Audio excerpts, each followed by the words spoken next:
গেল দেখতে পাচ্ছ বৃষ্টিপাত চালু হয়ে গেল। তোমাদের যেমনটা বলেছিলাম তেমনটি দেখতে পাচ্ছ মিলে গেল। দেখতে পাচ্ছ রাজ্য জুড়ে অবশেষে অকাল দুর্যোগ চালু হয়ে গেছে। বৃষ্টিপাত তার সাথে ঝোড়ো হাওয়া দেখতে পাচ্ছ চালু হয়ে গেছে। দেখতে পাচ্ছ জোর বৃষ্টি পড়ছে, তার বৃষ্টি মাঝে তোমাদের সামনে ভিডিও করতে চলে আসলাম।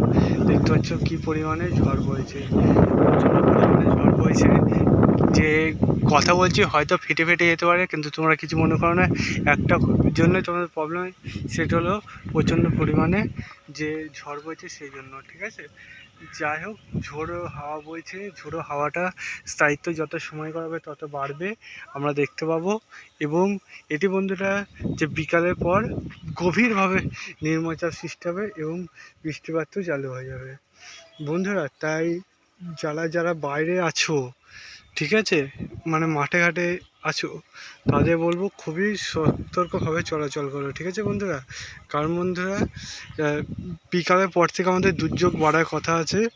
মানে দুপুর গড়ানোর সঙ্গে সঙ্গে 2-1 পশলা বৃষ্টি রাজ্য জুড়ে সব জেলাতেই পাবো। তার সাথে বজ্রপাত সহ বৃষ্টিপাত আমরা দুপুরে পাওয়ার পেয়ে যাবো। ঠিক আছে বন্ধুরা, সেই জন্য সবাই একটু সতর্কভাবে চলাচল করো। ঠিক আছে, দেখতে পাচ্ছি ঝোড়ো হাওয়া কী হারে বইছে, যতটা পারছি তোমাদের সামনে তুলে ধরছি। বন্ধুরা, তোমাদের জেলায় কেমন কী আবহাওয়া যাচ্ছে সেটা আমাকে অতি অবশ্যই জানাবে।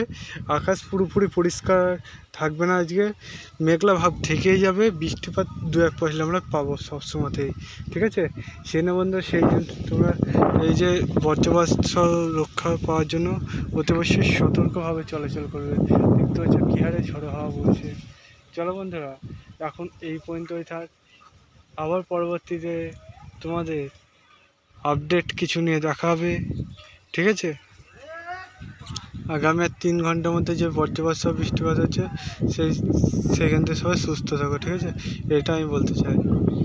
চলো, বাই বাই।